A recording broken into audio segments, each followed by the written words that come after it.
সাম্প্রতিককালের বেশ কয়েকটি গবেষণার তথ্য অনুযায়ী আমাদের দেশে শুধুমাত্র প্রায় 1 কোটি মানুষই কিন্তু ডিমেনশিয়ায় আক্রান্ত এবং আগামী 1 দশকের মধ্যে যে সংখ্যা দ্বিগুণ হবে।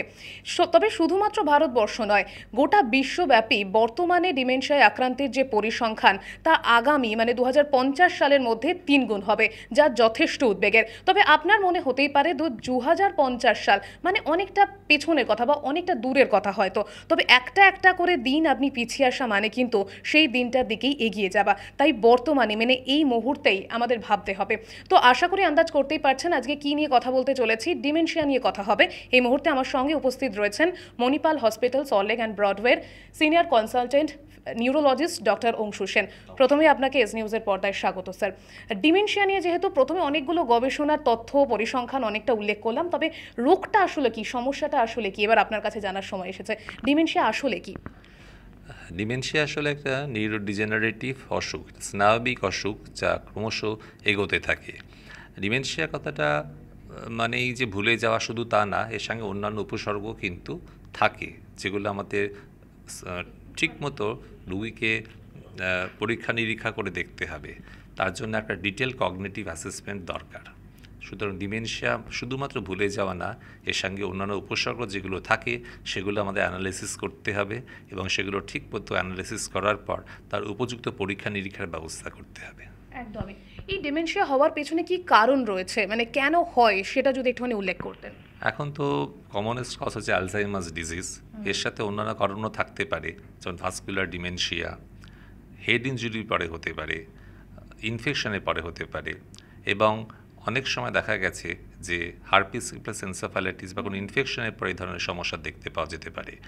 ফ্যামিলিগত কারণেও কিন্তু অনেক সময় ডিমেনশিয়া হয়। তার জন্য কতগুলো জেনেটিক কারণ রয়েছে এবং জিনগুলোকে আমরা অ্যানালিসিস করতে পেরেছি।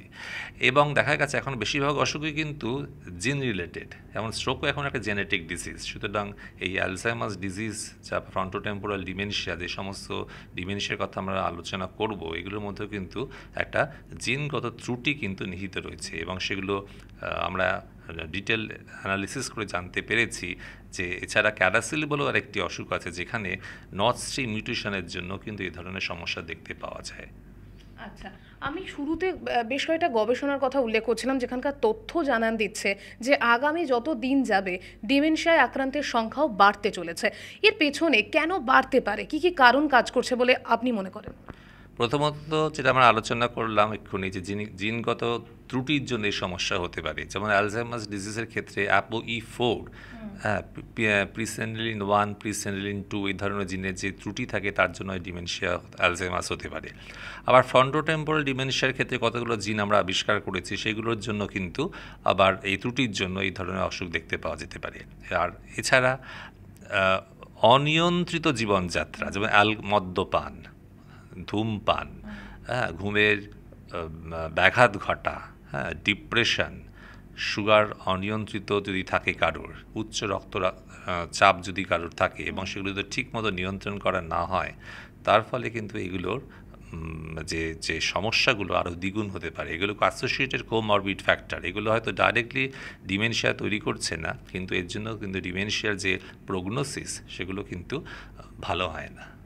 আচ্ছা, এবার যে বিষয়টা জানতে চাইবো, আপনি প্রাথমিক যে লক্ষণ হিসেবে প্রথমে উল্লেখ করলেন যে ভুলে যাওয়ার একটা সমস্যা, তবে এছাড়া আর কি কি লক্ষণ বা সিমটমস রয়েছে যেটা দেখে মানুষ বুঝতে পারবে যে আমি ডিমেনশিয়ার দিকেই এগোতে যাচ্ছি?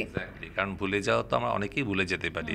যেমন একটা গান আছে না, ভুলে যাই থেকে থেকে। আমরা সবসময় অনেক কিছু, কোথাকার জিনিস কোথায় রেখেছি ভুলে যাচ্ছি, চাবি রিং কোথায় রেখেছি, পার্স কোথায় রেখেছি, সেটা তো আর ডিমেনশিয়া না। ডিমেনশিয়া একটা অসুখ, একটা স্নায়বিক অসুখ, এটা ডিজেনারেটিভ অসুখ এবং সেটার কতগুলো পর্যায় যেমন আছে, সেগুলো কতগুলো উপসর্গ সেরকম রয়েছে।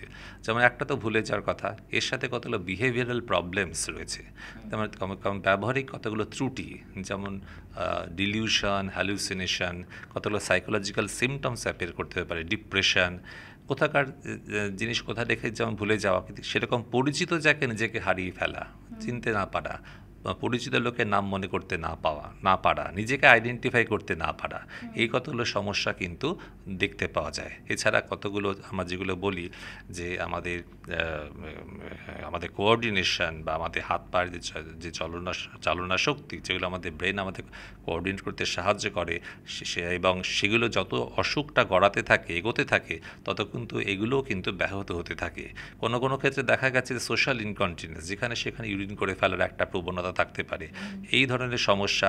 এছাড়া অ্যাজিটেশন এবং এবং বিভিন্ন ধরনের কতগুলো সাইকোলজিক্যাল ম্যানিফেস্টেশন, সাইকোসিস, এগুলো কিন্তু ডিমেনশিয়ার উপসর্গগুলোকে আরও জটিল করে তোলে। সুতরাং আমাদের অত্যন্ত যত্নের সহকারে এই রোগীদের পরিষেবা দিতে হবে, কেননা বুঝতে হবে এটা একটা অসুখ, এরা ইচ্ছাকৃতভাবে এই ব্যবহার তারা করছেন, এই আচরণ তারা করছেন না, এবং সেই জন্য যারা কেয়ার গিভার থাকে তাদেরও এই শিক্ষাটি দিতে হবে, তাদের অত্যন্ত যত্নের সঙ্গে এবং অত্যন্ত সহানুভূতির সঙ্গে যেন তাদের পরিচর্যা করে। খুব ইম্পর্টেন্ট বিষয় এটা, কারণ অনেক সময় দেখা গেছে শুধু ওষুধে কাজ হয় না, এর জন্য কিন্তু অনেক সময় আমাদের কাউন্সেলিংয়ের প্রয়োজন হয়েছে, এবং সাইকিয়াট্রিস্টেরও একটু ভূমিকা রয়েছে এখানে কোনো কোনো ক্ষেত্রে, যে এই সমস্ত অ্যাজিটেশন কমানোর জন্য বা কোনো ডিপ্রেশন কমানোর জন্য এগুলো আমাদের সেই থেরাপির দরকার রয়েছে। এছাড়া আমাদের কতগুলো ফিজিক্যাল থেরাপি, অকুপেশনাল থেরাপি, এগুলোরও কিন্তু গুরুত্বপূর্ণ ভূমিকা রয়েছে।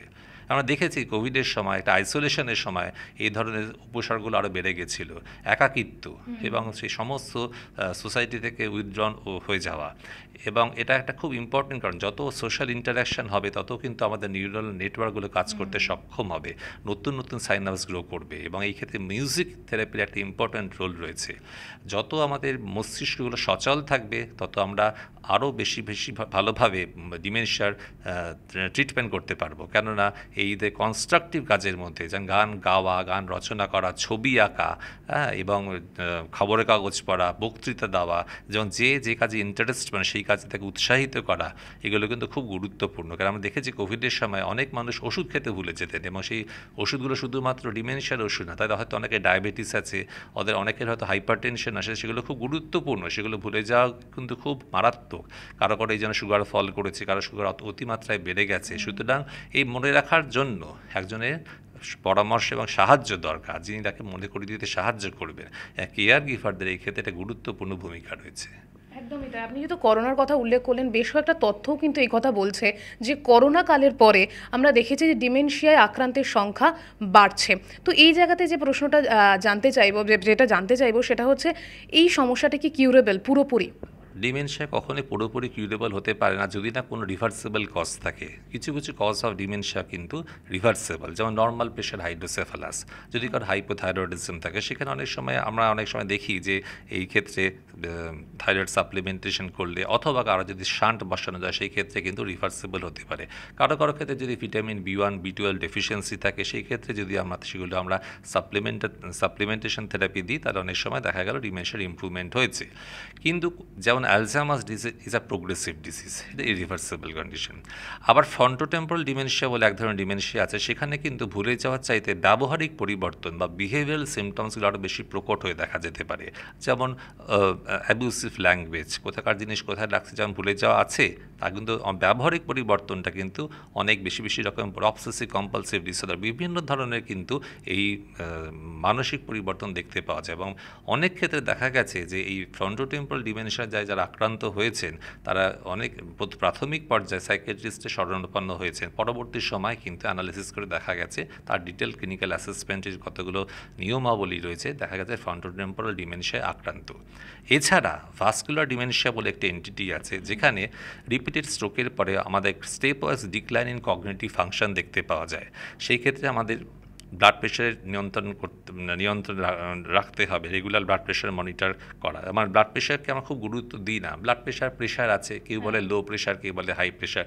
এই প্রেশারে রেগুলার মনিটর করা, ঠিকমতো ওষুধ খাওয়া আমাদের, এবং যে ক্ষেত্রে তাদের ইস্কেমিক স্ট্রোক হয়েছে তাদের সেই ক্ষেত্রে অ্যান্টিপ্লেটলেট খাওয়া, এগুলো কিন্তু মনিটর করার দরকার। তবেই কিন্তু যদি আমরা এই অ্যাসোসিয়েটেড কোমরবিড ফ্যাক্টরগুলো আমরা যদি ঠিকমতো ম্যানেজ করতে পারি, তাহলে কিন্তু ডিমেনশিয়ার ট্রিটমেন্ট কিন্তু আরও একটু সহজ হবে। শুধুমাত্র এটা জানতে হবে এটা ওষুধের ওপর নির্ভরশীল না, এর সাথে কগনিটিভ থেরাপি রয়েছে, ফিজিক্যাল রিহ্যাবিলিটেশন রয়েছে, অকুপেশনাল থেরাপি রয়েছে, এবং সবচেয়ে বেশি ইম্পর্টেন্ট সহানুভূতি বলে একটা জিনিস আছে, যেটা শুধুমাত্র রুগীকে যে সমস্ত মানে অদ্ভুত ব্যবহার করছেন সেটাকে মনে রাখতে হবে, ইচ্ছাকৃতভাবে করছেন না, তাকে সেইভাবে তাকে সঙ্গ দিতে হবে। অনেকে একাকিত্বে ভোগেন এবং দেখা গেছে যে সিউডো ডিমেনশিয়া বলে একটা অসুখ আছে, যেমন ডিপ্রেশনের লক্ষণ, সেই ক্ষেত্রেও কিন্তু এই সমস্ত ভুলে যাওয়ার প্রবণতা দেখতে পাওয়া যায়। যদি ডিটেল অ্যাসেসমেন্ট করে দেখা গেল যে সত্যিকার ডিমেনশিয়া তাদের নেই, তাদের একটা ডিপ্রেশনের যদি আমরা চিকিৎসা ঠিকমতো করি তাহলে ক্ষেত্রে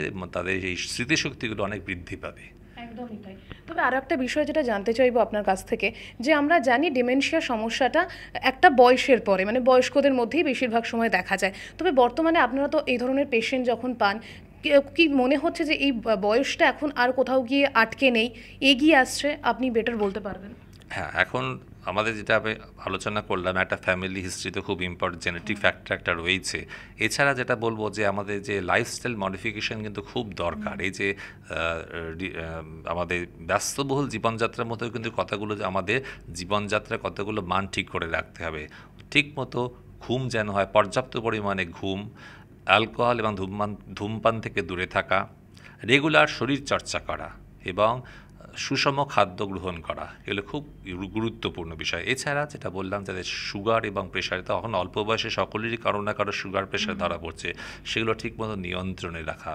এবং কিছু কিছু অসুখ আছে যেখানে কিন্তু অনেক আর্লি স্টেজে এই ধরনের ডিমেনশিয়া দেখতে পাওয়া যায়, যেমন হান্টিংটন ডিজিজ বলে একটা অসুখ আছে, সেখানে আগে ডিমেনশিয়া দেখতে পাওয়া যায়। ক্যারাসিল বলে একটি অসুখ আছে। এগুলো সমস্ত বিভিন্ন ধরনের সমস্যা, কিন্তু মনে রাখতে হবে ডিমেনশিয়া একটি প্রোগ্রেসিভ ডিজিজ। পার্টিকুলারলি যদি অ্যালজাইমার্স ডিজিজে কেউ আক্রান্ত হন, একে ডিজেনারেটিভ স্নায়বিক অসুখ, এবং যার কোনো সত্যি কথা বলতে কোনো কিওর নেই। এখন যেগুলো প্রোফাইল অ্যাক্সিস বা আমাদের থেরাপির কথা বলা হচ্ছে, প্রোফাইল অ্যাক্টিক থেরাপি, যেমন ভ্যাকসিন, অ্যামোলার ভ্যাকসিন, যেটা আমার বিটা অ্যামোলারের টার্গেট করা রয়েছে, সেগুলো কিন্তু এখনও কত এক্সপেরিমেন্টাল পর্যায়ে রয়েছে। কিছু কিছু ক্ষেত্রে গবেষণায় দেখা গেছে এগুলো কার্যকরী, কিন্তু এগুলো পুরোপুরি সম্পূর্ণরূপে এগুলো যে কতখানি এই অসুখের উপর প্রতিক্রিয়াশীল তা আমাদের প্রমাণ করতে আর কিছুদিন অপেক্ষা করতে হবে।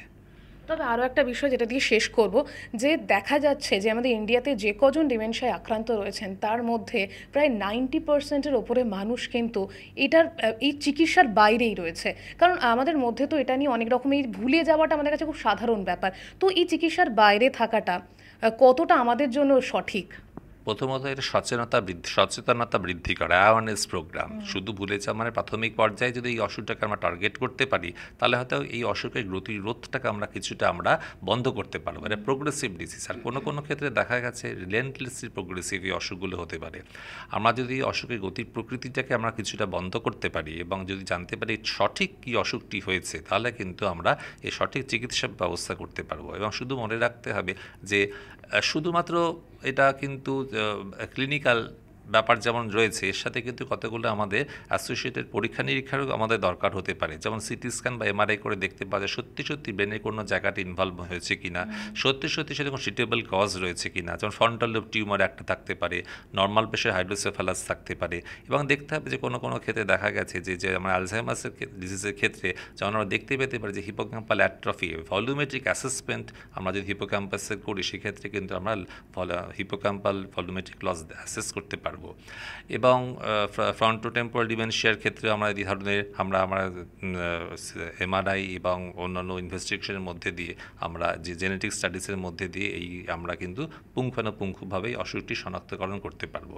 কিন্তু মনে রাখতে হবে যে আমাদের রিভার্সিবল কজগুলো কিন্তু আমাদের প্রথমে রুল আউট করতে হবে। হ্যাঁ, নাহলে আমরা যদি কিছু ট্রিটেবল কজ থাকে তাহলে সেগুলো যেন হাতে বাইরে না চলে যায়। অসংখ্য ধন্যবাদ ডক্টর আপনাকে। আমরা কথা বলছিলাম ডিমেনশিয়া নিয়ে। আমাদের সোশ্যাল কিছু স্টিগমা রয়েছে, যেখানে কিন্তু এই ডিমেনশিয়া বলি বা ভুলে যাওয়া, এটাকে আমরা অনেক সময় হাসির খোরাক হিসেবে দেখে ফেলি। তবে ডক্টর যেমনটা জানালেন যে ডিমেনশিয়া যেমন একটা গুরুত্বপূর্ণ সমস্যা, তেমন একই সাথে কিন্তু বেশ কিছু রোগের উপসর্গও বটে। তাই প্রথম থেকেই সতর্ক হন। কিভাবে সতর্ক হবেন সেটাই জানালেন বিশেষজ্ঞ চিকিৎসক ডক্টর অংশু সেন। ক্যামেরায় অশোকের সাথে রিয়ার রিপোর্ট, এস নিউজ।